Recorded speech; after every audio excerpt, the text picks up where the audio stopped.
Huh. Okay. Is there a chance? Will you still have your OBS if you turn your camera on Zoom? Ah, curses. Okay.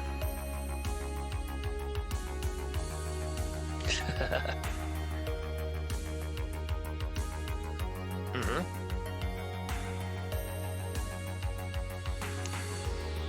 Okay.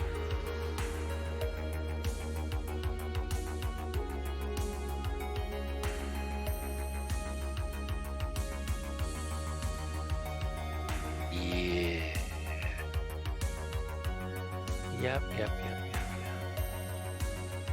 Okay. Let's open this up. That's in the wrong browser. Copy.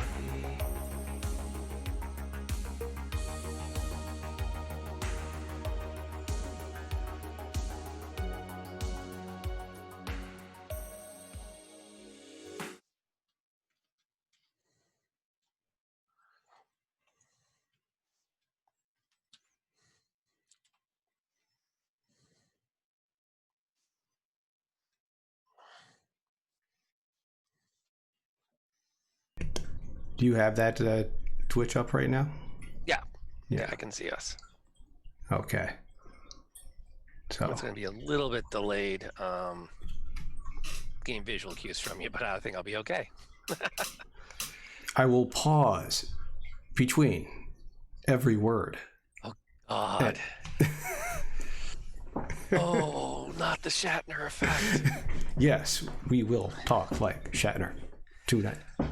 Oh, that's just crazy. For fun. That's just crazy talk right there. Anyway, it's. I find it interesting. We're chatting tonight about going back to school, and you can get anybody out there and to talk about this, really, because everyone's got an opinion, it seems, at least when I'm on Twitter and social media. They're not all teachers. You go on Twitter for this conversation? You're a braver man than I. I'm very selective about what I read. I'd rather see crazy strangers I don't know say stuff than like on Facebook where they're actually people I know. Okay, that's legit. I'll give you that. Yeah. That's why I stopped going on Facebook, because I started seeing people I know and respected like, no, I don't want to hear that. You don't know what you're talking about, but I'm going to just walk over here and ignore it. Yeah. Yeah. Oh, and that's the kind of thing too. I made the mistake with our kids in dance. We the dance company uses Facebook for all their major communications, and it was weird seeing all the dance moms' attitudes over the last 6 months coming through on Facebook. It's like,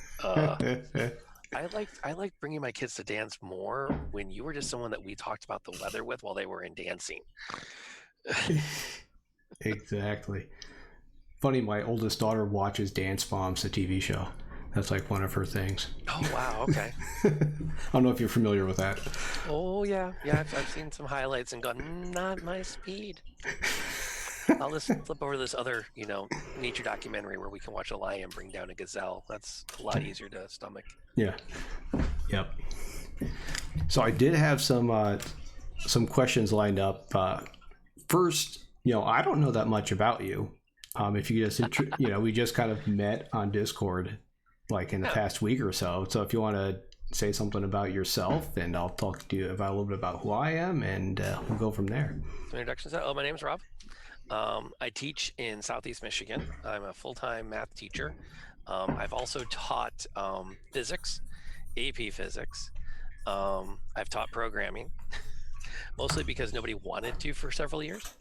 And then in math, I've taught everything we have. So I've dedicated my life to high school teaching, which has been both a blessing and a curse. And then we bumped into each other on Discord for the Knowledge Fellowship, which I stumbled into of all places because I've been making videos for my physics class on Kerbal Space Program. Mm-hmm. And somebody said, hey, that's a great video, because I posted it on a Facebook page for Kerbal. You should check these guys out on Discord. And I found the group through that. and it's been kind of a fun experience over the last couple of weeks to kind of get to know everybody and get talking and get like, what kind of stuff can I add to the conversation of experts that organization is, and all this streaming content, because I miss talking about things that are fun to talk about and nudging people to do some more learning on their own. Yep. Hey, Kristen, we got a chatter on there. Hey. She's a teacher from Massachusetts, science teacher. Sweet. So good to have you hanging out here. Yeah. And the funny thing is, I'm not actually a history teacher, even though I'm currently working on my stream as LanternNoir, doing Wild West history. I just like history too much to ever want to try to teach it in a classroom. Mm-hmm. Yeah, it'll kind of ruin, just like it ruined science for you, right? And math. Yeah. Well, like I can empathize with someone who goes, I don't like math. Math is hard and math is boring. I can empathize and, kind of like find a middle ground. But if someone says they don't like history, I just don't know how to respond to that. I don't get it.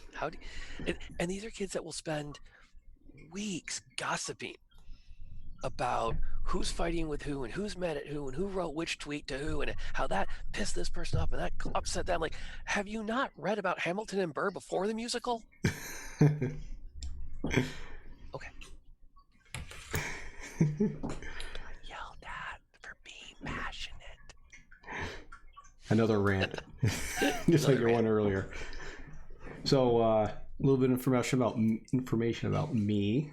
I've been teaching about 18 years, mainly 8th grade physical science. And my name is Scott, by the way. I've taught high school. I actually taught high school physics for a number of years because, you guessed it, no one else wanted to teach it. And so I got to do that. Same thing with when I taught computer literacy. I got roped into that. So I've done earth science, chemistry, forensics. I'm in a small school in upstate New York. So if they need me to teach it, they can usually rope me into it because I have a passion for most everything. So I'm kind of like, I would teach history if they asked me to. I'd probably ruin it for me, but of course, I find most people that are like, I don't know, people that love to learn. It doesn't matter if it's history or science. It's just, it's like to learn about it and think about it and kind of go down rabbit holes when you're trying to discover different things about a topic. So that's my background. I've been teaching about 18 years. So I unfortunately, I've been in it for 23, and in Michigan, 25, if you invest, is your retirement mark. So I missed the whole, do we go back to school or not? Well, screw it, I'll just retire by 2 years. So right there. Funny. Yeah, and this has been like one of the craziest years. I've had other crazy years. One of the craziest years this past year, and this coming year will be even worse, but different. I don't know if it'll be worse.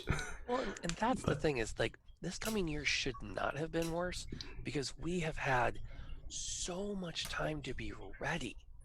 Like, we should be hitting the ground in September with 3 different contingency plans that are all ready to rock and roll and go, okay, we are in plan A right now, and now we're going to plan B, and then we're going back to plan A, and we have all these opportunities.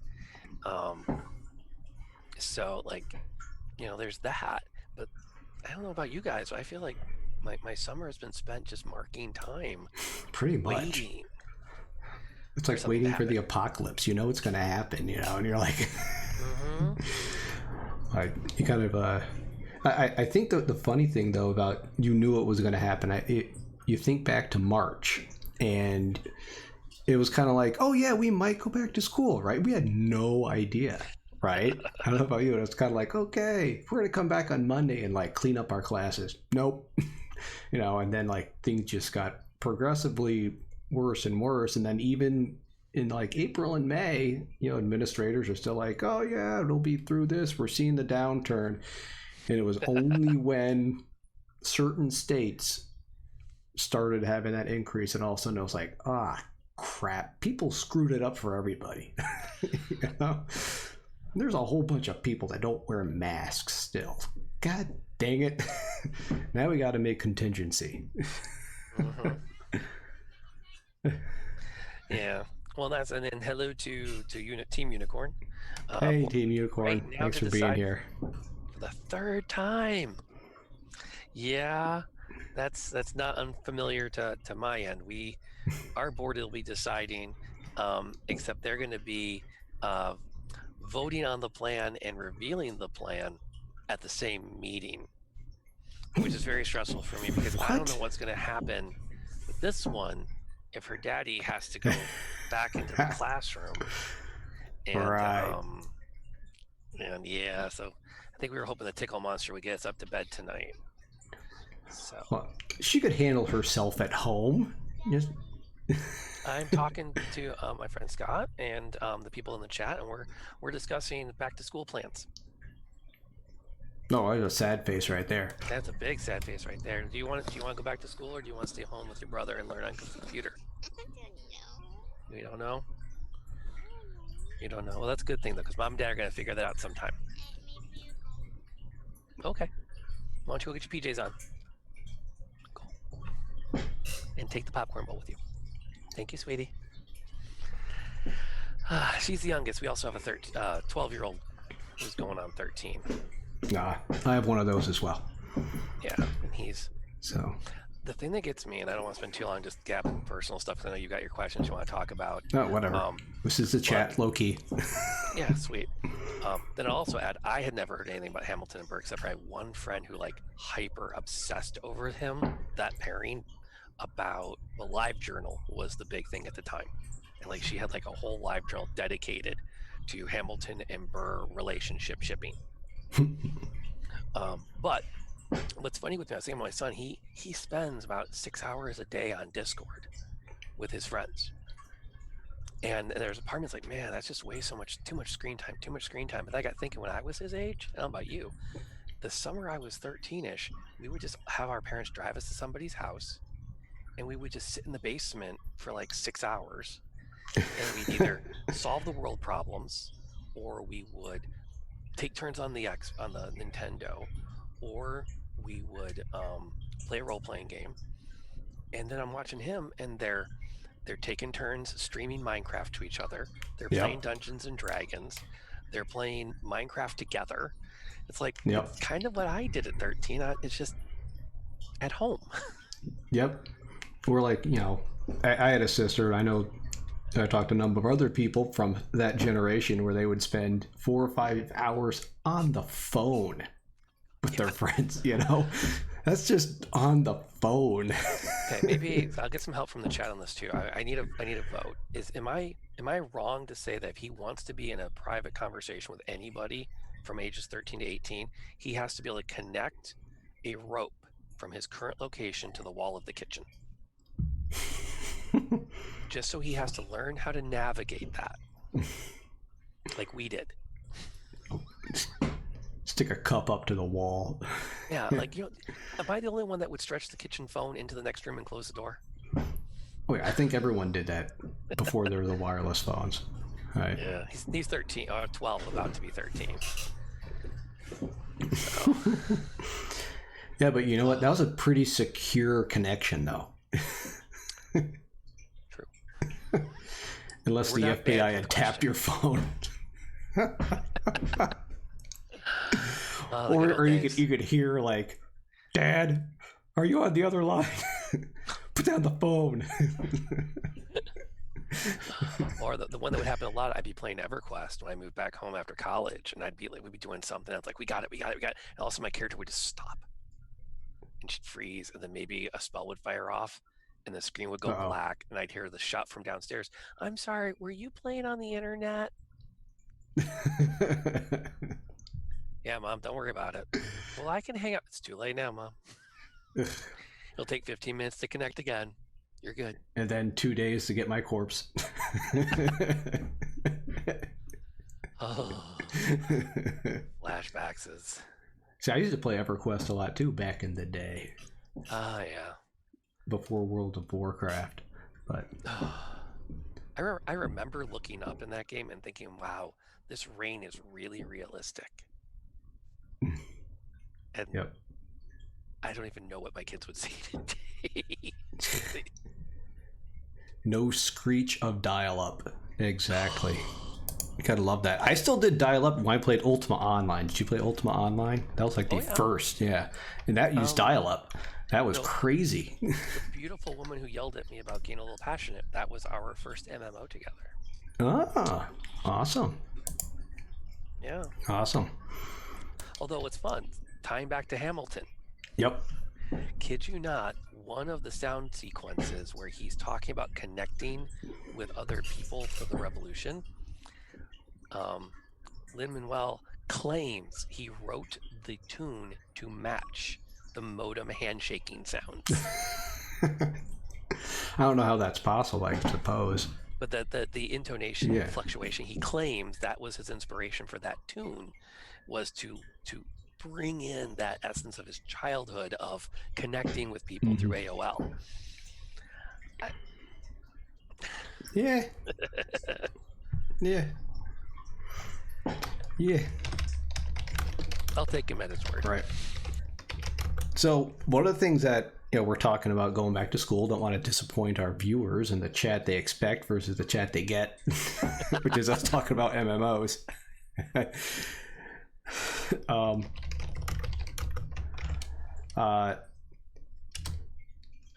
So one of the things I mentioned in the Discord was, how you can't share materials, right? And you've taught physics as well, and even simple things like if you're using ball bearings or probes or carts or anything, potentially can't be shared, right? So, and if kids have to take turns or whatever, I mean, I guess depending on the level of your kid, do you have them wipe it down after use, or do you have to do it? I mean, obviously between classes, but what are your thoughts on that? I mean, I've been trying to think about that as well. Oh boy. Well, it's interesting too, because you would think since this coming year I actually have no physics classes. I'm slated to teach 5 sections of geometry. That's it, the whole schedule. But you can use manipulatives in geometry too. That's the thing, is our curriculum that they've given us has basically 2 major issues. It's all meant to be done in groups of 4, and it's all meant to be done with physical manipulations whenever possible to help them explore the concept before they get in. So that becomes a real issue with anything that has to be shared. I'm not gonna lie, I'm terrified at the idea of being responsible for detoxing the room or the equipment between events. I mean, I have friends that are registered nurses, and they have entire courses they take in nursing school about how to manage infectious diseases and protocols. And we are in late July, and I haven't gotten word one about my training, aside of just wash it a lot. Wash it a lot. Make sure you wipe it all down. And it's like it's really stressful, because I think, we're ultimately going to have to be responsible for it, because I can't imagine any parent would want their child to be the responsible party for detoxing the classroom and the equipment. Right. What happens when your kid didn't wipe down the microscope really well, and that became like they figure out that was the center point or something. Yeah, exactly. So, and I don't want to be responsible for poor cleaning, but at the same time, I'm a science person. I kind of know that if I dip that ball bearing in 80% ethanol, yeah, you just killed everything. I could err on the side of, I probably got it all. I mean, the level of risk, honestly, right now, as it stands where I live, is pretty low. But at the same time, you have to be conscious of, these manipulatives. that we use. And I mean, that's kind of crazy to think you have a curriculum built for exactly what you can't do. Yeah, and that's the one that, and it's weird because my team teacher, the other geometry, she's all in on this curriculum. Like, this is the best thing since sliced bread. Nobody should ever learn in any other way. Um, and when I'm talking to her about like maybe we should think about some other strategy, she's like, "Oh no, we just have to figure out how to get them to work in their groups." Okay, let's see what Yeah, I don't happens. know. But Yeah. the good news, with at least on my end, is so many of our manipulatives for this curriculum are also disposables. Ah, excellent. We use a See, that's good. lot of patty paper, so a lot of Mm-hmm. folding stuff, and then Yep. tracing Yep. it out and going, "Oh yeah, that worked. Cool."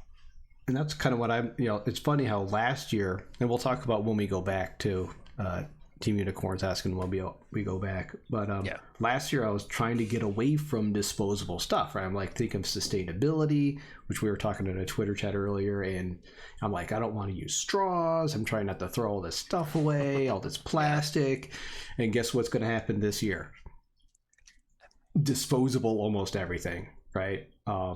Pipettes, whatever I can get at the dollar store, massive amounts of trash is going to be produced in my room just because it's easier to get like a cup and whatever a kid needs to each individual than it is Mm-hmm.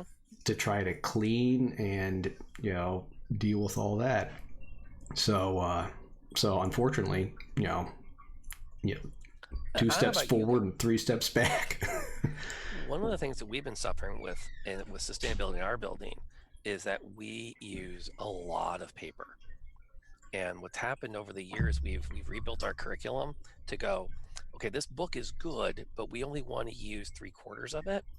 And then we want to come up with another half that you are going to generate or we're going to generate for you to supplement with. So we are constantly running packets and Mm-hmm. handouts and papers. And the one thing that I haven't seen yet is like the kind of idea of just give every kid a Chromebook and never run another worksheet again. Mm-hmm. Just get away from passing stuff out to kids. Yep. I You know cannot. we luckily went 1-to-1 beginning of last year Oh, for so like jealous. 7th and 8th grade. And when they saw the writing on the wall, they quickly finished the purchasing because they had a purchasing plan for the rest of the high school, for going in the end of this year into next year. So, we lucked out with that. And I'd been slowly getting rid of paper as well. I know there are some districts in our area I'm where, hopeful. I'm hopeful within the next couple of yeah, years I can get rid of it. But I actually had some students complain that they don't like working on screens. They'd really rather have a yeah. physical paper they can lift and move. And it was weird because it came up in a meeting. Someone said, "Well, kids read better in a physical book than they do on a screen." Mm-hmm. And I said, "That's probably true," which means we right now have to make them work on a screen because this is where they're going to learn how to read on a screen. And in 10 years, when they're working in an office or working for a lawyer or working in a lab, they're not going to have paper anymore. Yep. And just like Kristen said, there are districts around here that they're not going to be allowed to pass out anything. Like teachers cannot distribute anything. Like I can't give a kid a pencil, kind of thing, Oh, because they don't want anything changing hands essentially. mm-hmm. And for a long time, I've been using like science journals, is what I call them. They're notebooks, composition notebooks, because I do believe that writing by hand is that kinesthetic piece where it helps you remember as well as diagramming. It's just Mm-hmm. as great as touch screens are. Just diagramming in a freaking journal is so much easier. I mean, you got a pencil or a pen, draw an atom. I mean, it's like versus it taking a half an hour to do on a Chromebook. So there is something to be said for journals, which I'll use again next year for sure. The kid just has to keep it, and use that. So I don't go back until after Labor Day. So I think I have a few trading days before the Labor Day weekend, and then I go back after that. So it's a while. We go back. We're slated to go back the week before Labor Day. They actually passed a law in Michigan that forbade schools starting until after Labor Day. Oh. And more districts said, "Look, we just can't get it all done. You need to let us come back a little bit earlier." But the tourism industry really likes parents taking a 5-day weekend going into Labor Day and having school that week crimped it. So they pushed to have it one way, and now they've had to rescind it because the schools pushed back so hard. I'm trying to remember where I got that science behind reading online versus not. I know I've seen that in a couple of articles. I can't quote where it was.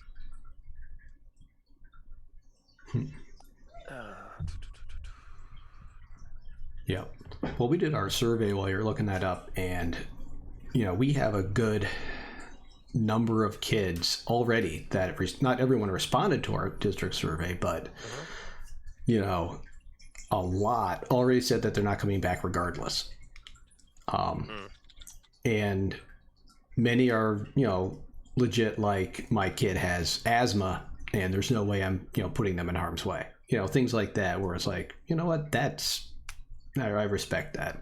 And then there are, of course, the families that are like, if it's required that they have to wear masks, they're not going to go back. Just like,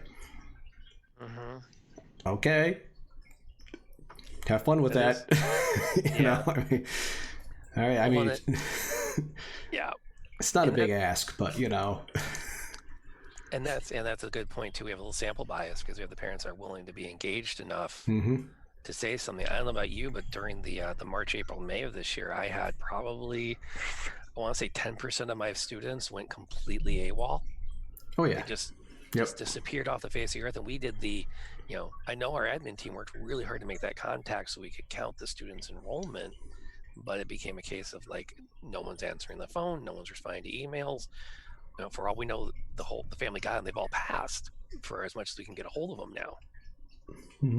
Well, I had it wasn't until I started doing Fortnite Fridays with my gaming club that I finally tracked down the final few kids. So if anyone's looking for a way to reach those kids, they're on Xbox Live. Okay. Their friends know where they are. Okay. So, because usually they'll tell me, I'll be like, where's so and so? I haven't seen him in a month, right? And they're like, oh, he's playing a game right now. I'm like, what's he doing? GTA 5? Yeah. I'm like, can you tell him to get to class? No. I'm like, okay, I'm gonna go where they are. So I got permission to do that. Please clip it. Just said please. Yeah.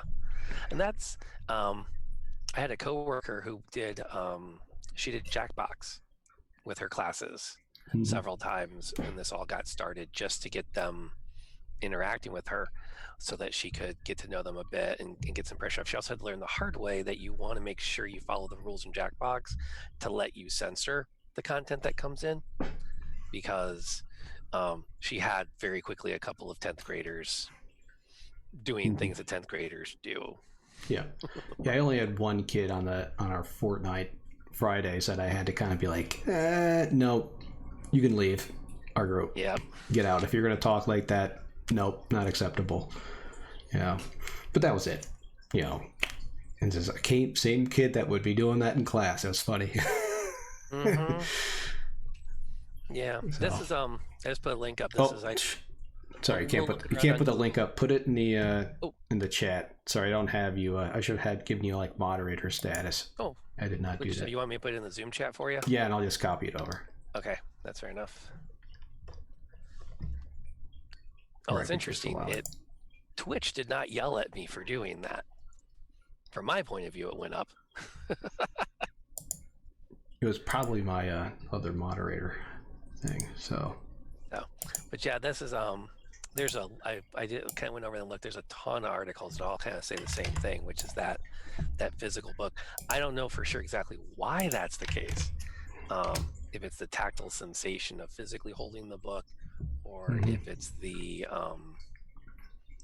little psychosomatic happening where they think they read better when it's something that they're reading as opposed to a screen. Well, I think kids have a weird idea in general about I did a survey at the end of the year, and kids think that if they know things, like memorize things, that they're smart, right? And that they learn something. They don't understand that the other skills that I taught them are just as important, because they don't think in those terms. So you're kind of, when you ask kids, at least, I think you definitely get like a biased result, because they don't necessarily know the best way to learn. Well, they think they do, but they don't. And I think that's what this whole transition to home not homeschool, let me start over. Doing school from home is really showing us how many families weren't aware to what extent we've moved past have you memorize the periodic table into can you figure out a scheme like the periodic table to organize vegetables so that you Yeah. really can show you get the thinking behind it, because that's way more useful a skill to have learned, and that's really what we're trying to do with those courses. Yeah, exactly. Well, that, and parents, are still, the same ones that were asking for, why aren't you assigning homework? Assign more homework. And you're like, well, the research says that it doesn't work. So, and your kid doesn't do it anyway. So what's your point? And I think you're right. I think there is that kind of, even in that short period of time, that one generation, that education has changed that much where, they think it's still that the old standards, the old memorization piece, when we've really gone beyond that. Yeah, and I've thought too, speaking of assigning games, I had an idea when I was teaching physics to at the end of the year just do a 3-week project with the kids where I brought them into the lab, gave them KSP, Kerbal Space Program, and said, get to the moon, you have 2 weeks to do it. There's no help from me. You just need to show me you've landed a Kerbal on the moon. Go. Because there's so much that you have to learn to get that game to work, but it's so approachable. And ironically, I showed the program to the students for a demo, and like all of my kids went, "That's the dumbest thing I've ever watched. You think that's fun?" Okay, so we're not doing that class project. Planet Coaster they liked. Planet Coaster got really great reviews from the kids. Yeah. Because I did that for another demonstration. I pulled up a video and they're like, "Oh, that's awesome. You did that?" All right. And I will clarify, Team Unicorn is taking exception to my homework comment.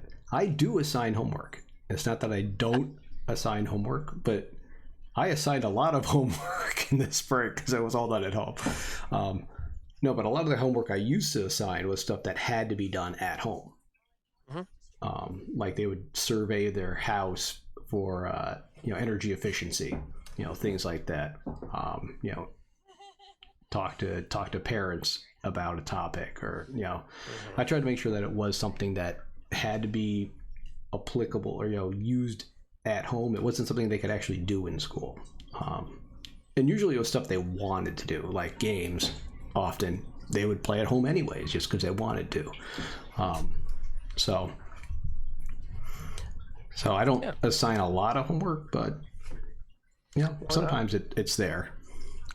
For all the things I'll say about CPM, one of the things I do like is that every assignment has a homework set that's about 6 problems, one of which will be from that day's work.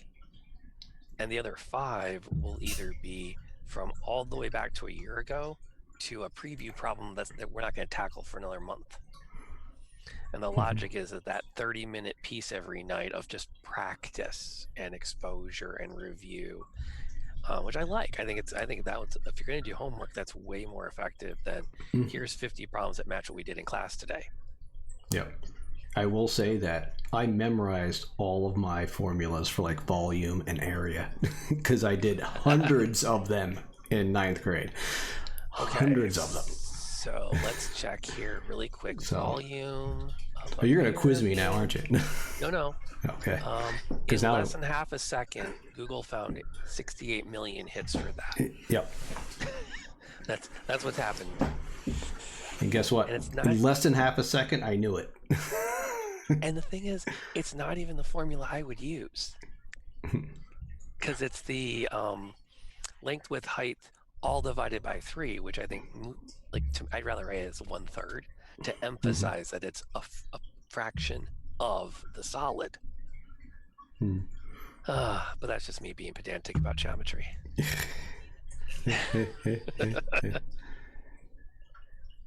Yep.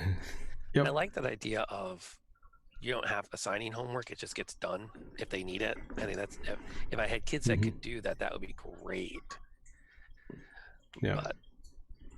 But, there's definite roadblocks, but it's interesting to think how much more will be homework now. It's like it's taken on a whole nother connotation. This whole discussion of homework is now completely different, you know. So, you know, now we have to consider, you know, a kid that is home for whatever reason, whether they don't want to wear a mask so they don't have to go to school, or they do have a underlying health condition where they don't want to, you know, be exposed. For whatever reason, you know, they're going to have homework just because the way it is. Yeah, what's I guess for me in that decision making, one of the nice things that makes it easier as a parent is my older one, his entire social cohort is leaning towards doing the homeschool option. Yeah. And the part of me kind of warms a little bit to the idea that, well, he's gonna have that core center around him navigating it together, which makes it a little bit easier to lean that way with us as a family. Yeah. Well, my youngest one, she's the type of kid where she would get all of her work for the week done the first day, you know, because that's just the way she is. But she would also be on Discord with her friends, and they would do their homework together. You know, but that's the way kids are, right? I mean, that's what you want. They want to collaborate. They can help each other. It's not like they're, you know, cheating. They're, you know, they have to be social, you know, which I'm like, all right, you know, get together, talk to your friends. Well, we're humans are social creatures. We Yeah. almost always learn better when we're exchanging with people as opposed to just passively absorbing. Yeah, which is We've known actually that for a while. the side point there. That's why certain things within our media culture get passed on so easily, is because we learn so much socially within social media. So to go with that, we are social creatures. Yep. And I have a friend who's actually launching a micro school right now. Her plan is to be an additional mentor to students that are doing their online programs through their school district.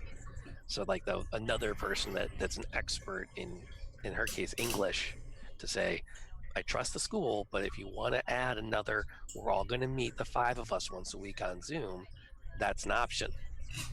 Right. Yep. That's great. I think you're going to see a lot of, as this goes on, a lot more innovative things come out of this, from parents as well as students, and teachers as well.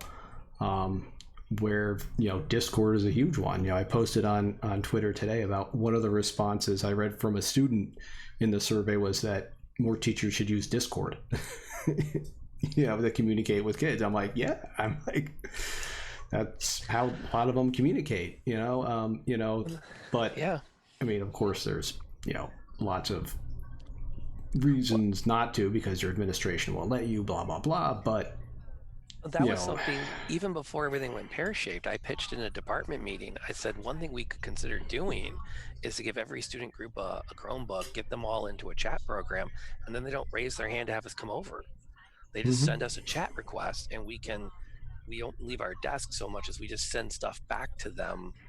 And maybe we don't send it immediately because we want them to work for a while, or maybe we send them a link to look at, or we do more of a tech supporty feel. Yep. And that's the way they communicate now. They're not as good at that. And if I'm trying to teach math, it might be more efficient to come to where their comfort zone is than trying to drag them out of that comfort zone. Yep. Exactly. I think it's kind of, you know, things you don't even, you know, we never thought about these things before. So to see innovation, I'm kind of looking forward to out of this, to see what happens. Especially from kids. Do you think the kids now are going to have that experience where they're going to innovate to then, when they get older, be able to make changes? So.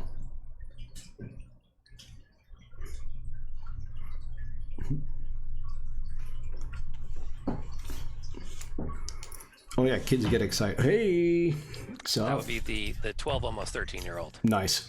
The dude. What's up, dude? How's And it he's going? gone already. Gone. The other half is on a call, and I have to go tickle somebody. So I'm That's going to okay. be back. I know. So I'm gonna let you talk. I'm gonna be right back. Okay.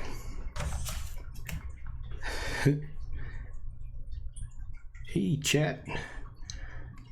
And this is the free version of Zoom, so I have to look at the time. I'm surprised we have not been timed out yet of Zoom, because it's been 40 minutes. Is it 40 or 45 minutes for the free version of Zoom? That will be the tricky part. But glad to see everyone here, Team Unicorn. Great to have you in the chat tonight. Kristen, thanks for hanging out again. Cool chat going on here tonight. I actually didn't do too much schoolwork today. I did a little bit, but I'm over 40 minutes, I think. If this thing suddenly goes and we lose Rob's feed, then we know that it ended. I can just send him another link and start another chat, but he'll be like, what happened? What's going on? Because we've been chatting for at least 50 minutes. But, maybe it's still, they suspended that amount of time. I don't know. So, but I got other questions that we can go over for this. And the exciting thing about tonight is I did learn how to use Zoom with Streamlabs and Twitch. So I got all three running. So it's something I had to learn tonight. Oh, you did a grid method? I have one grid method I made at Spark the 1 year. I did not do any other grid methods because it's very involved. Well, as far as writing that curriculum, that was a quick tickle session. Well, I got beat to the punch. The Tickle Dragon got to her first. Oh, geez, Tickle Dragon. Yes, there's the Tickle Monster, the Tickle Gator, and the Tickle Dragon in the house, depending on who it is that chases her to the bed. She's got us all wrapped around a finger. Yeah, I kind of miss those days with my little kids. I'm still shaking from the fact that the eldest actually suggested she go to bed at 10 o'clock, tickled her up to the bedroom, waited till she got her pajamas on and tucked her in. Oh, okay. I think somebody wants a car when he turns 16. He's just trying to angle for 3 solid years of, dude, I've earned it. Oh, that's funny. So I was talking while you were away that this is the free version of Zoom, so I don't know how much longer we actually have until it says, hey, you've been using it for too long. So I don't know if they have the time limit on it or not. What email address did you use to sign into it with? My Google. Oh, then we might get a pop-up at the 45-minute mark. Okay.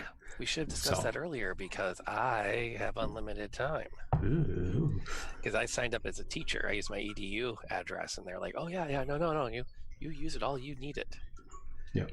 Well, I have my EDU on as well, but I try to keep my Twitch stuff and my EDU stuff, my actual teaching job, a little bit separate. But I was surprised I actually didn't have an account through my other email account. I mean, I could always end the call and then restart it. Yeah, we seem to have got the back end stuff pretty worked out. Yeah, but he got 4 emails. God, I can barely keep track of the 3 that I use mainly. It's like I got rid of a couple. I don't use my AOL one anymore. I think. Yeah, but a lot? Are they all on your phone? Oh, geez. Really? You got 5 on your phone?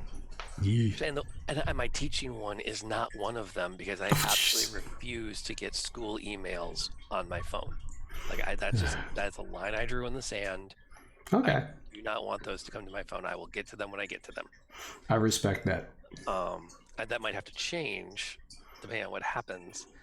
But well, to be fair though, like one of them is my Irish folk music email address, and so I almost never get email there. One is LanternNoir, which I just started for the streaming, so that's one. There's my usual personal email address, and it's not hard to rack them up when you're trying to compartmentalize your life down.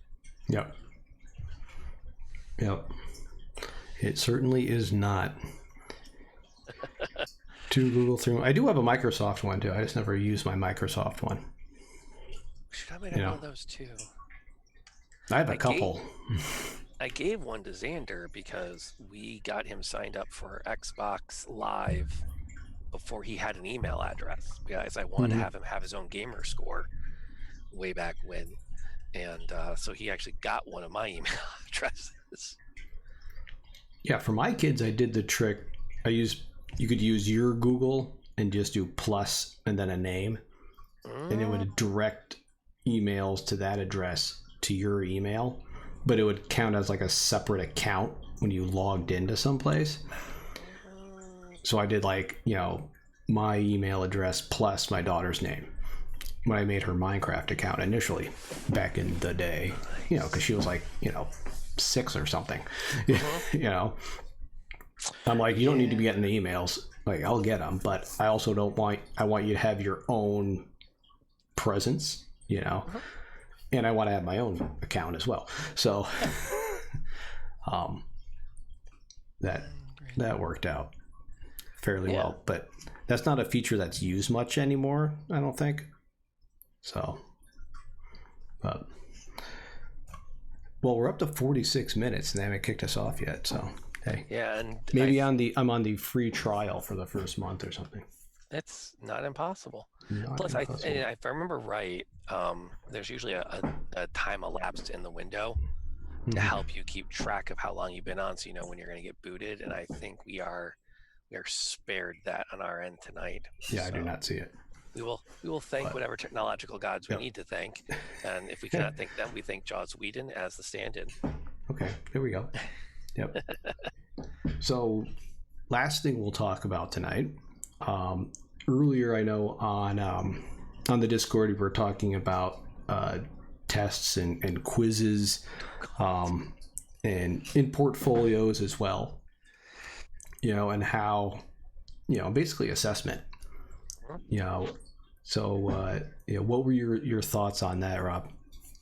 Well, I think the thing that we bumped into with us was a lot of the teachers weren't prepared for what it would look like when we did online assessments, and I came in with a bit of an advantage because for about 4 years I ran our virtual learning system. We had a credit recovery course we offered a couple hours a day, and they put kids in it that they couldn't fit their schedules around. It was all online, so I got to watch kids game systems for years, and they're very good at it. They are incredibly good at it, but at the same time not, because we had the rule they had to take their tests in the lab with me. They did all their work at home, all their quizzes at home. The only thing they had to do was come into the room and take a test while I watched, because that was like 40% of the grade, and I could say, that's not your real work. I watched you not do it. And they still would do it. Like, I could literally watch a kid over their shoulder open a second tab for Google and then start, like, copy and paste the question into Google.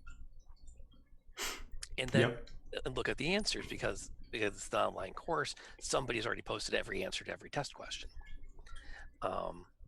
So I think that was when I was kind of ready for it. A lot of people were like, oh no, we just make a multiple choice test like we always do.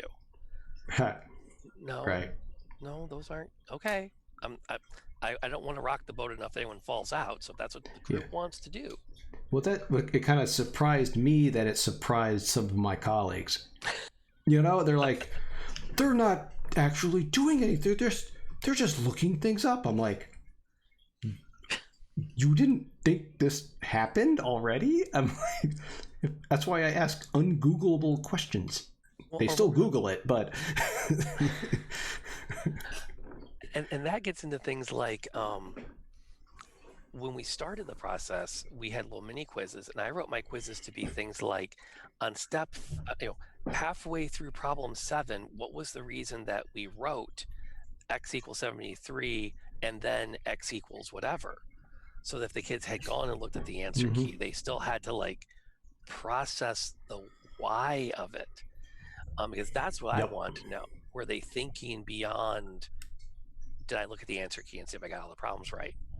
Exactly. And I think that's what I'm going towards. It was funny that we use Castle Learning, which is like a testing program, and I was a pretty big user of it because it was great. It would create most of the tests for you. I had of course the constructed response, but this whole thing started, and our IT admin was like, "No one's using the testing program anymore."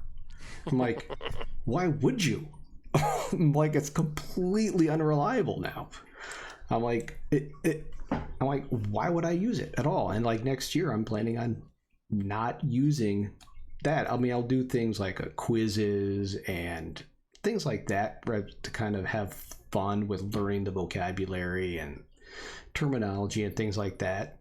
But it won't be a grade. It'll or a quiz grade. It'll just be something fun to play with the words and get used to using them. But I'm going to more like what you were talking about, where you can answer the question, and maybe if you're like you can come up with your answer, but you have to explain why it makes sense. That process. It's harder to grade, but it's more worthwhile for sure. Well, and that was the thing that kind of got me in a little bit of trouble at the end of the year is I didn't do the last week of content. I gave the kids that week to create a portfolio. And I got a little bit called out on it in a meeting, and I said, look, I want them to do something that shows what they learned in this time. So I want to see them identifying on week 6, this was the objective, and I hit it. On week 7, this was the objective, and here's what I did to show I learned that objective. And for the kids that had been working diligently the whole time, it was a piece of cake. Because they just went through all their stuff and went, okay, look, these were the objectives. Here's all my evidence. I got it. The kids who didn't do anything, that were like desperately trying to play catch up, were like, wait, I got to do 8 weeks worth of work in the next 2 days. Well, it would have been 5 days if you checked your email on Monday, but yes. Yeah. I think some admins they've been out of the classroom so long that they've kind of forgotten a little bit of what it's like in the trenches. Yeah. Their boots have not been fully soaked through with muck in so long that they forgot to change their socks regularly. Yep. And in Team Unicorn, there's some great chat going on right now about this. And I'm a big fan of portfolios as well. And I've wanted to do a digital portfolio since we've gone one-to-one. Because I did one when I taught digital literacy. They had to make a Google site, and they had to go through, and they had to actually give like some kind of artifact and then discuss why that artifact was important, what they learned from it, and questions they have, further research kind of stuff for each of their artifacts. And I'd have one for essentially each like chapter, each unit that we did. And I really liked that because it really forced kids to show that they did something, 1, and 2, they learned something. And they would always be going back to it. And that was just using Google Sites. So I might go back to that and do that with labs and have them take labs as their artifact and then give summaries. Because I like that as much. And if you can do that and that meets the standards, there you go. Wakelet portfolios. That's what I'm going to have to investigate. Because that sounds like a great tool to be using. People are loving on Wakelet recently. Yeah. I mean, do it quick. I've used Wakelet, but I was never, Well, I'd say I'm gonna have to give Team Unicorn the ability to. Let's see what it look like. Oh. Okay. Yeah, it's kind of like a really all right. It's portfolio makers basically. Yeah. That makes sense. Yeah, and there's a bunch of other ones too for as far as portfolio makers. Nope. Poor Team Unicorn's trying so hard. Hold on. We're working on it. Was she trying to post something still? Yeah, I think she's just putting the links up to it. I'll send it to you in our Zoom chat. I've got something for you if you don't already have it on your end. That's the front page that it takes you to. It looks like a really neat tool to explore. I can't wait to annoy Yeah. everyone at my next meeting by going, guys, Rob found another toy for all of you. Because they hate it when I do that. I mean, they don't like me in most of our meetings anymore. Because if I'm not bragging about some interesting tech ploy, I'm poo-pooing some new idea as, because I am now that guy.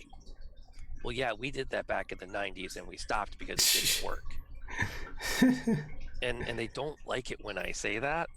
Yeah. But there's a part of me that can't shake the fact that we did it back in the 90s and we stopped because it didn't work. Like, please don't discount that out of hand, folks. Please address the fact that it didn't work 20 years ago.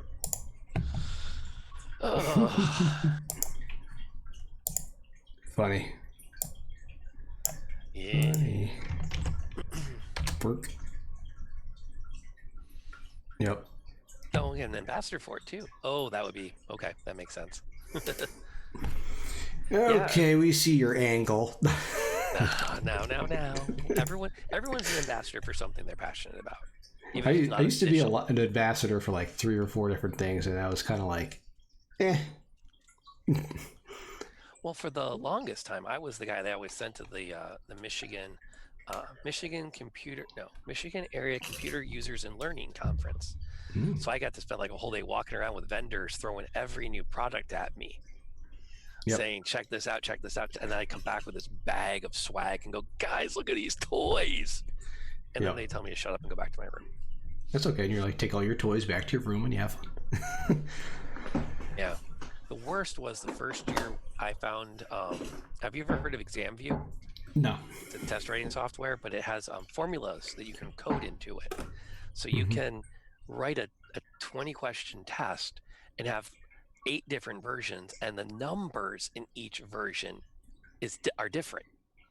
So your problem 5 might say the car has a mass of 100 kilograms, and then Unicorns says it's 110 kilograms.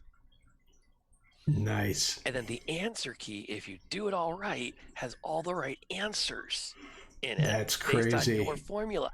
I was so excited. I wrote an 80 problem final exam for physics. I think I had the most problems any one student completed was 32. And there's your A. That was really hard to grade. I think it's the only time in my career I've actually done a true bell curve with the median at a B out of mercy. Because there was no other numbers I could work with. It's like they were so all over the map. Yep. Yes. Oh my gosh. It's so much fun when the kids write their own tests. Oh, it's funny because you realize how much they don't know. Yeah. And they realize how much they don't know. Yep. Yeah, I get kids that do the 2 things. I get kids that write really challenging questions because they're trying to be clever, or they write like just, I'm really sorry, dude. This is not a measure of what you've learned. Please try again. The unanswerable questions, and you ask the kid, you're like, well, what's the answer to this question? They're like, you're the teacher. Figure it out. You're like, no. Doesn't count if you don't turn in the answer key with your test question. Yep. Yep. And that's something too. I think there's a lot of value, and it's hard for every level of teacher to incorporate. And we're gonna, I think, be looking at that as we do more and more with this thing we're doing. Yeah. Is that idea of the student definition of success on the objective. Because that's really like, if we're really looking at moving into what makes a homeschool work, it's that agency, that ownership of the process. And I don't know about you guys, but I feel like I have had student agency, like they bandy it out every so often as, don't forget, kids need to feel ownership. And now here's your timeline you have to follow, and here are your objectives, and these need to be on the board before the kids walk into the room, and this is when you need to be finished, and here's where you're going to give your test. And then all that student agency goes away because there's no time for the kids to develop their understandings for what they want to learn, because we have to keep to our pace. Right. Yep. Back to like students writing questions. Have you used GimKit and had students write their own questions for that? No. No. No, but it's another thing to look up tomorrow. I did that, and like some of the stuff they come up with is ridiculous. Of course, they'll write questions, about their science teacher, but but I mean, it's just multiple choice, but they'll come up with some like crazy good questions, of course, and usually I'll, because they write it and then you can have them, play the game with their own questions. So I'll put it up there. Like usually it'll be after they have some individual work to do, and then I'll post a link up on the board, and then they can go in and write questions, and I have to approve them. And I actually did that remotely in the spring. Yeah. I threw it up on the Zoom, and they could go in, and I just had it live for like hours. I put it up on Classroom, and I'm like, all right, go in and add questions anytime during the next 4 hours. And I just had the link up. Kids can go in wherever. And well, that's a definite keeper for us then. Anything like that is a good time for the kids. So I have had coworkers do a lot of Kahoots during the quarantine as a nice formative assessment, see where the kids are at. I did plenty of those as well, which are fun to do over a Zoom or a Meet as well. They work surprisingly well. So yeah. And I've had kids that in one class period will be like, can I get the link for when you do it next period too? I'm like, sure. You want more learning? Let me send it your way. Let me think on that. We'll see if we can fit that in. Yeah, I agree. Give teachers the standards and then go slow. And that's okay. I don't want to rant too much about things, but wouldn't it be great if we could, like, I don't know, spread the content out over 25 kids so that, we're still mostly moving as a group, but if we need to slow down for one or two, we can kind of differentiate as opposed to trying to figure out how to keep 35 kids moving along. 35 is hard in a row. Yeah, that's our average. They told us coming into this year before everything went pear-shaped. They told us in early March we were looking at an average of 34 kids per class. Yeah, we were looking at 30, I was told, in a class. And then once this happened, I'm like, ha! Yeah. That's not happening. Pace. They pace themselves. I'm that teacher. And that's the thing. It's like, I'm old school. I'm big on, like, here are some deadlines. And I got into an actual little Facebook fight with somebody about the value of deadlines. But at the same time, man, I would love a little more flexibility in there. That's the hard one for us. Well, I think speaking of this coming year is, this in the spring, it was all about flexibility, right? And having that understanding that, it's tough on the kids and their families. Let's give as much time as kids need to complete the assignments. But it was a pain in the butt on teachers because you would get assignments all times of the day, all up to I got assignments after the school year was over, turned in, and there has to be something better in the fall. It can't be just, let's feel for the kids and let's let them turn it in whenever they're ready. My own sanity demands that it's got to be at some point. No, we're done. I didn't have a lot of foot down moments this spring, but one of them was my own sanity. And that's the one reason that I never did Zoom meetings with the class, because I did that a couple of times and I sat there with one or two kids. Usually one of them was the one that I adored because they answered every question before I finished asking the question. And then there was the one that you knew was there because dad was staying off camera. And having just those two kids for an hour was like so demoralizing. I'm like, I just can't do it. Yeah. I'll do lots of other stuff, but that's my bridge too far. We'll figure it all out.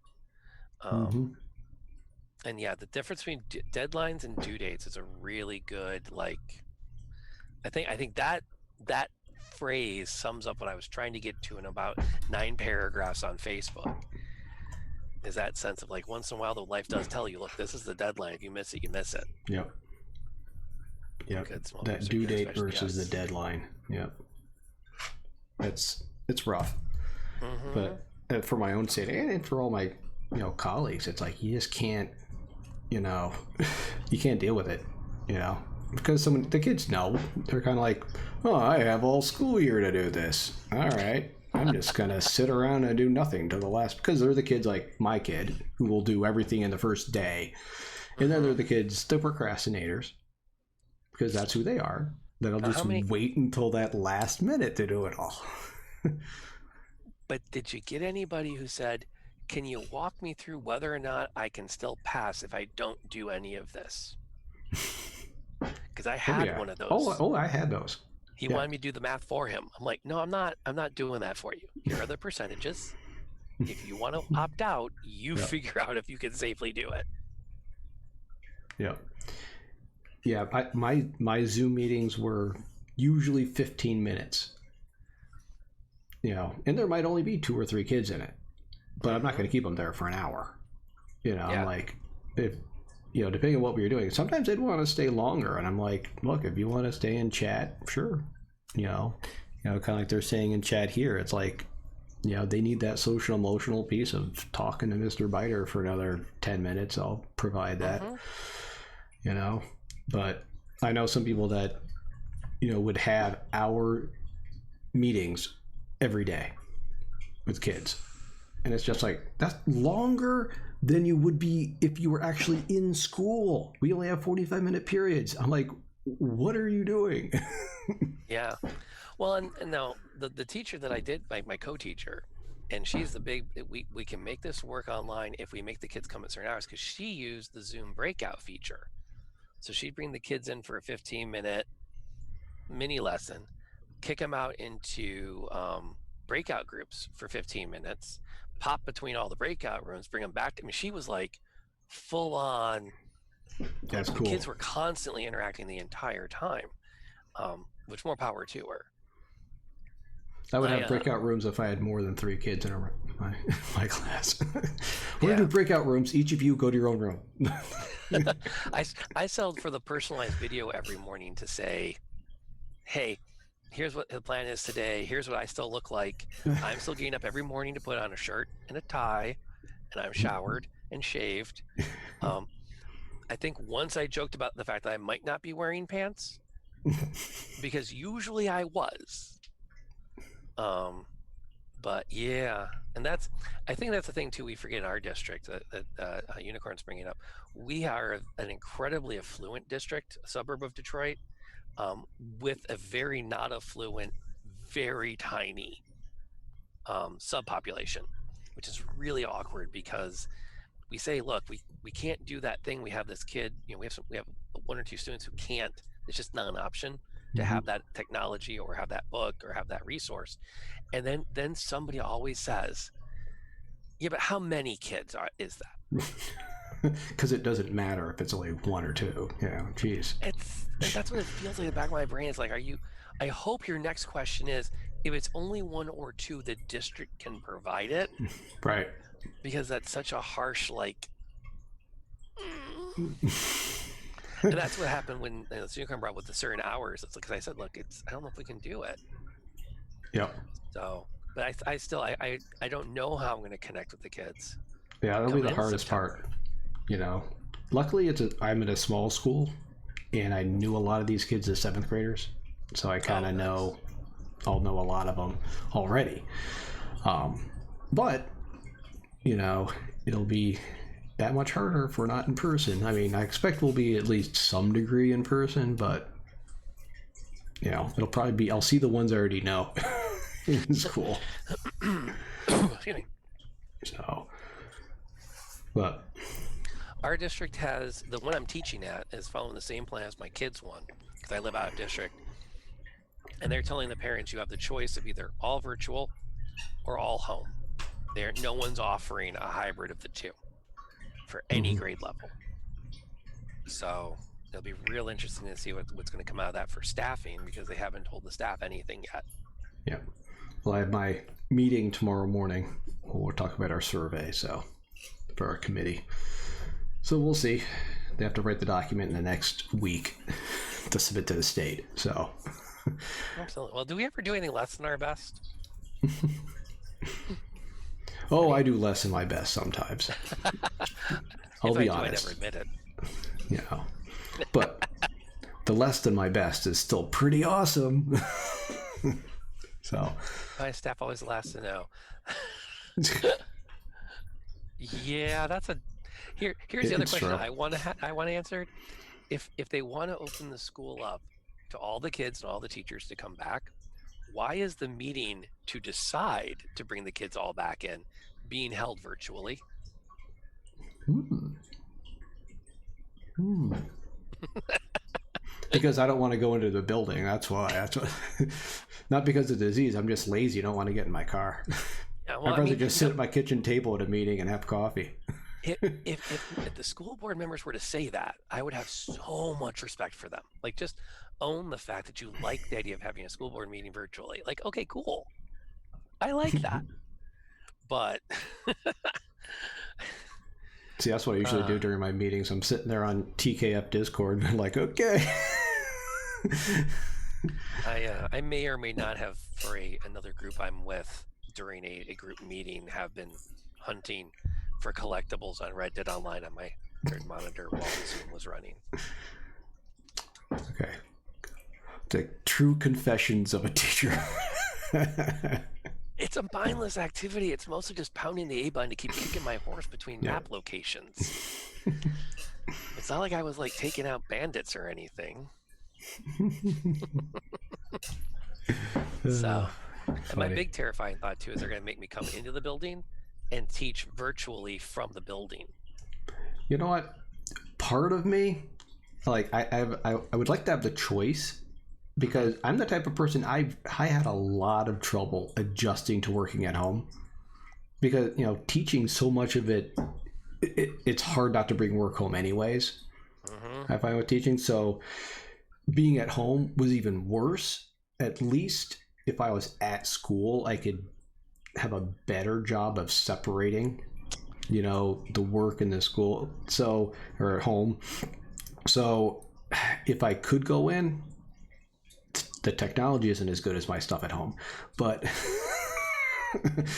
but a lot of the science stuff is there, so I could record videos there and come home and edit them. But having that separate location to kind of mentally be in a different place, I think for me at least would be good. Maybe not every day of the week, but a few days. Because I didn't sleep well the first few weeks of that whole mess in March, just because my brain was just going nuts. Now, see, for me, it's the opposite. I have put so much energy into creating my workspace that I really am going to have to be dragged out of this screaming and kicking now. I've got 3 monitors running. I've got everything. All my monitors are up on little platforms. I've got the Xbox down here. Mm-hmm. I've got multiple speaker systems for which device. I mean, I'm like, and my PC has like 9 times the power of whatever laptop they're going to hand me, so I can make my videos and I can do all my conferencing. And yeah, I'm going to miss this joint. Yeah. So I think it'd be good to have a choice, but the worst case scenario is, and I'll bring this up in the meeting tomorrow, is that they expect me to do both. They expect me to teach in school as much as teaching remotely. It's like I can't do both. I'm not going to be streaming and teaching live at the same time, kind of thing. It's not how it works. So, but I don't know what their plan is. I'll have to find out. Well, that's what, that's kind of where we're all at in the grand scheme of things. I know one thing that was hard for me when we talked about this, doing the both, is I was having a conversation with my dad, and so Unicorn is really on that Minecraft kick. I obviously am not playing enough of it. And to be fair, it really has some neat stuff for like teaching coding that you can do with it. There's some really good logic you can get the kids exploring there. But my dad was like, well, how hard is it to just put a camera at the back of the room, and the kid who can't be in the room can just watch what you do and learn that way? And it was like so hard to try to explain to my dad that that's just not what teaching looks like anymore. Yeah, that, and that is so boring. Yeah. I mean, have you ever it's like that was suggested to us too, that streaming everything, and I'm just kind of like, a kid would go nuts just sitting there and watching. No, I'm like, I don't want them doing that. I want them reading something or doing something, not looking at me staring at a screen, or whatever it is, or because I'm not gonna. I don't know how much can I walk around the room. I mean, so I don't know what it looks like. I don't So intend I'm like, to walk around the room. yeah, exactly. So it's like, I'm like, it's just going to be a lot of effort for nothing. I'm not that distinguished MIT professor, that's going to give the astounding lecture, for an hour. That's not what happens in an 8th grade classroom. No, when you do, I student taught 8th grade, so I was in the 8th grade classroom for 6 weeks, and I can honestly tell you, I have zero intention of ever returning to it. Whereas it was weird teaching seniors when I taught physics. It was like you got to like March and the school year was over. It was kind of like this year. It was like from March, I was like, I was accepted to school. See ya. Yep. Or like, once things started happening for prom, and it was like done. It's like I never saw the kids.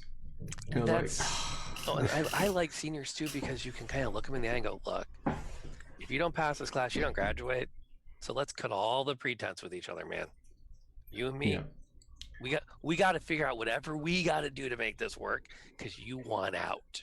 Yeah, but I want you out. They have learned how to game the system, especially those physics kids. They know exactly when you ask them to do the math to see if they're graduating. Yeah, they've already done it. Yep. They're like, I've already decided, Mr. Biter, I can not fail the next 2 tests and still graduate. Like, yeah. Okay. How will that make you feel? Well, and what's interesting, if we are pushed back into that model of the I don't know if you guys ever use the phrase sage on stage to describe it. Yep. I almost wish they would put us all back into virtual, because at least let us play around with the technology to make that stuff interesting, to really dress it up.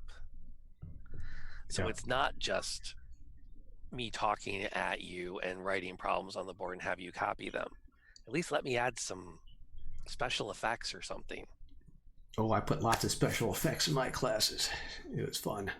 Yeah, well, that's okay. You get to, because you blow things up. That's not fair. That's one of the best parts of 8th grade science, man. All that cool stuff. Well, other than like high school chemistry is good too. Well, so what's chemistry? Well, that's where we blow things up. What's physics? Figuring out where everything landed. What's biology? Picking things to blow up. Yep. Well, Team Unicorn, you are virtual until October. Just got word now. Oh, wow. Breaking news. Over the headline. Line. SoCal. Oh, yeah, I can see that in SoCal. Yep. Yeah. I'm surprised it took them that long to decide. Ooh, and then the key question, which is lagging slightly because of the way all this technology works. How do you feel about it? I'm curious. I'm curious too. Let's all look at the chat. Putting to chat. But that's got to be. I don't know if that's. I think I would feel good just knowing which way it is. I think for me, just knowing what my task is going to look like. Yeah. Well, the thing is, you don't really know though, because we could plan on going back like a hybrid, which I think is what we're going to go with.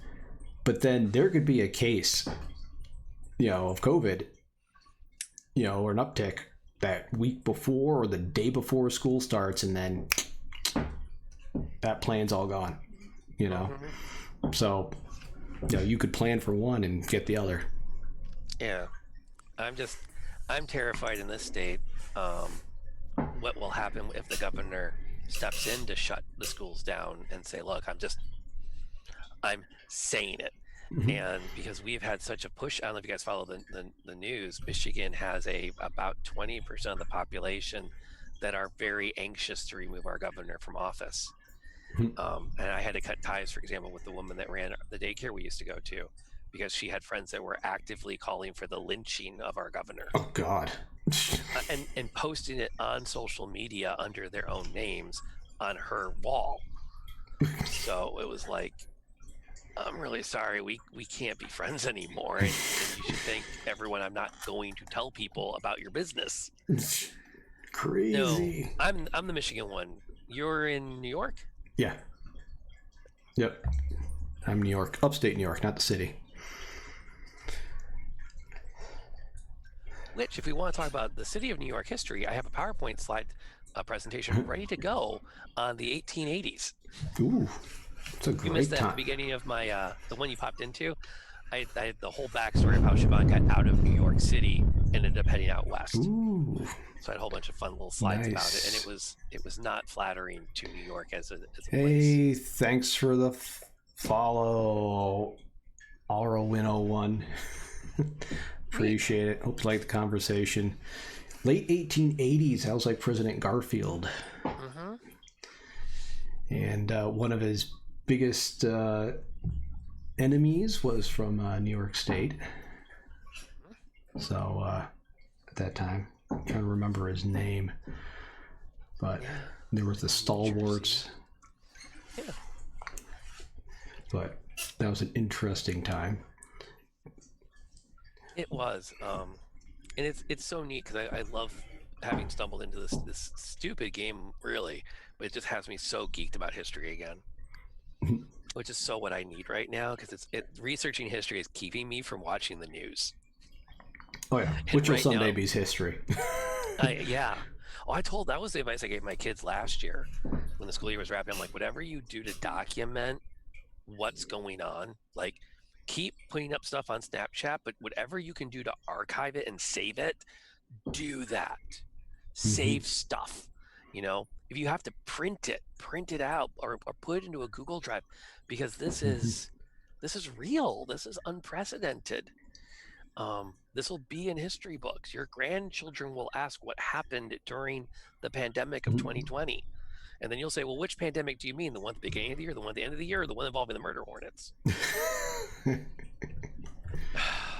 Funny. Oh, that's hilarious. Why does Grandpa keep giving us toilet paper every year for Christmas? It's a 2020 thing. He was alive back in the day. Ancient Civ is pretty slick. Yep. I play Civ 5 and Civ 6. So.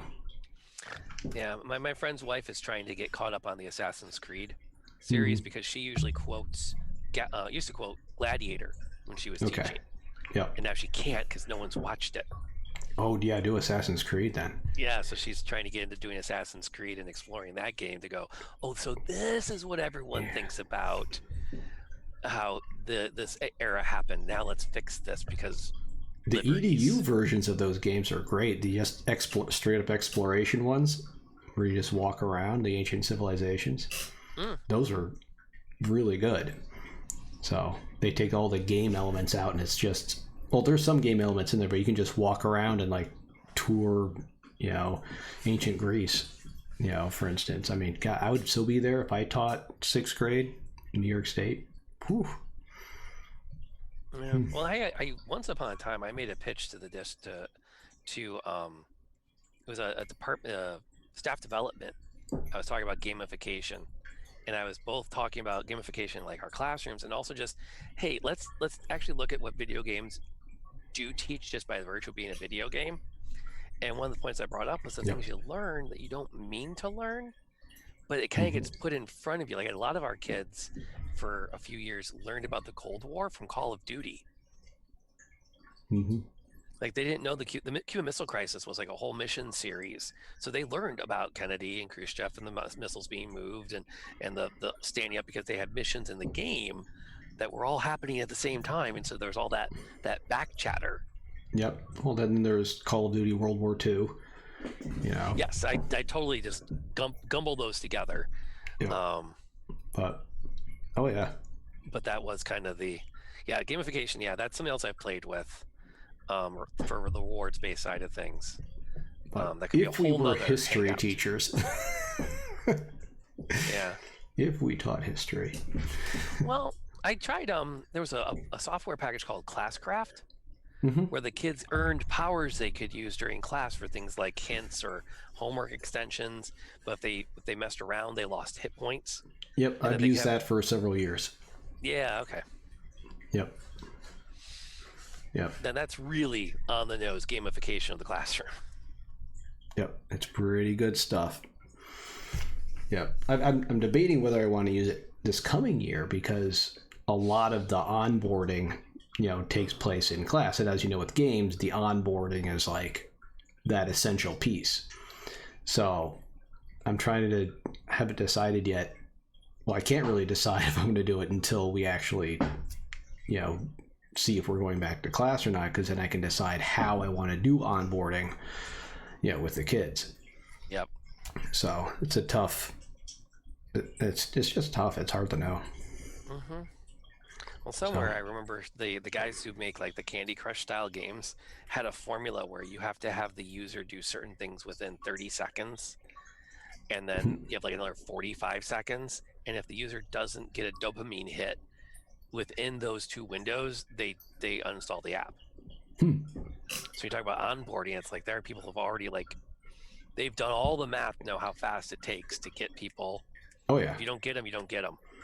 Oh yeah. You get that when you get a good game, you can tell because I think to myself, I think a lot about games, but like when I first played Fortnite, you could tell that the pacing was there, where it was just that hit one after another, and you're like, wow, this is why kids are like really going after this, because it's just so that one hit and then another hit and then another, it just keeps going. Ooh. Yep. And again, the Twitch points and all the little things they do to keep putting out those treats for you to pick up. I had a kid actually hand her cell phone over to somebody for a weekend because she was going out of town and she didn't want to lose her snap streaks. She wasn't. Those snap streaks are crazy. Like, kids really. I wrote a blog post. Yeah, I don't know if I put this on TKF and I shared that out. It was about Twitch and its use in the classroom as far as gamification. I'll put the link in the chat. Yeah. Well, the more I'm watching us use Twitch, I might actually make a point of going back to the powers that be to say I think we need to be looking at this as a platform to consolidate if we're going to do the virtual stuff. Well, the thing is, it's gamified Zoom and Meet is what it is. And my blog post is kind of like, well, what if as teachers we could do that gamification with a Zoom or a Meet? Would we get more kids? Would we get more participation? Like with Classcraft, there's a way I can do that. Like, hey, if you post something in chat, or if you spend gold, I'll hydrate, or something like that. Spend some gold and Mr. Biter will do some push-ups, or something. But it's that gamification that Twitch has obviously figured out because they have. They pay people to figure this stuff out. They have the research. They're in it for the money. I'm in it for the getting kids engaged and educated about science. So it's definitely and community. But think about, we want to build that community within our classrooms as well, right? That culture of helping each other out and everything. That same kind of community you get on different platforms in social media, including Twitch. You want to get that in your classroom as well. And in having those game-based elements, I think, is part of that interaction. Yeah, and I think part of the challenge is figuring out how to sell it as it's not game-based as much as it's I don't know what the phrasing is. It's better, but it's the something mechanics. more like brain mechanics based. Yeah. or brain research based, because if you can put the word research in, everyone's like, oh, okay, that we like. Tell me more again. Well, it's based around games. Oh, never mind. I'm not interested now. Or you could put literacy in there as well, and it makes it sound really good too. Hey, that's my master's degree, man. Content area literacy. See, sounds fancy. It does. And I actually, all said, I actually feel like I got something out of the program when it's finished. Oh, good. So, but because again, it's that idea of like, getting fluent in the content, being able to have a real conversation about the thing. I have a friend who works at NASA, and she runs some of the websites, and the hardest thing she deals with are people emailing her thinking they've solved a problem, but they don't have the language to even describe what problem they think they've solved yet. Because they haven't studied into the subject enough to have that literacy to say, okay, the problem was this, and this is my solution to it. Because they've skipped over the part of becoming literate in rocket science. They should have played more KSP. I can't argue that. Yeah. Century learning. Yep.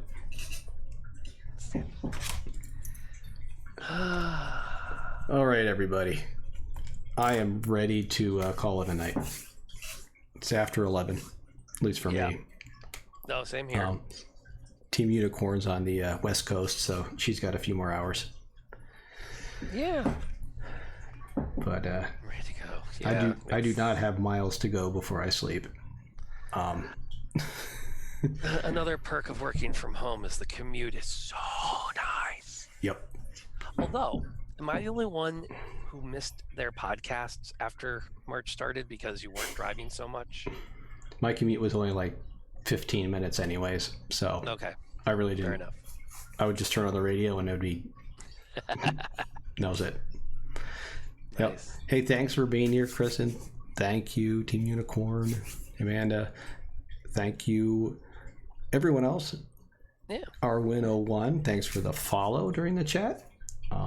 We had a great time tonight. It was fun talking with you, Rob. We'll do it again sometime. Same. You can invite Absolutely. me to your stream sometime if you want. I'll gladly we'll stop talk on over. Discord about where we overlap with expertise and where we can bring you in as a resident evening expert. Ooh, yeah, I got ideas. Okay. Few Cool. things just kicked in there, and I think they're well within the realm of things middle school chemistry teachers like to do, like blowing things up. Oh yeah, we can talk about that kind of stuff. Yeah. But all right, cool, awesome All right. chat. Good night, everybody. Stay safe.